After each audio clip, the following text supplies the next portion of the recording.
করোনার সময় হাতে অনেক সময় ছিল।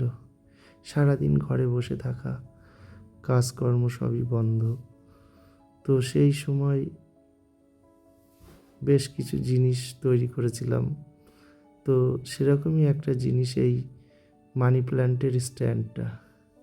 আসলে এটা একটা পেয়ারার গাছের ডাল, গ্রামের বাড়ির থেকে নিয়ে এসেছিলাম। তারপরে ওটাকে রং করে ওর উপরে একটা ছোট্ট টব তৈরি করে বানিয়েছিলাম এবং ওটাকে সেই থেকেই প্রায় আজ 4 বছর হতে গেল জানলার পাশেই রাখা। বেশ ভালো, ওকে খুব বেশি যত্ন করতে হয় না, মোটামুটি একটু জল দিলেই চলে। তো এটা আমার খুব প্রিয় একটা গাছের স্ট্যান্ড। তোমরা অবশ্যই জানিও যে এটা কেমন হয়েছিল।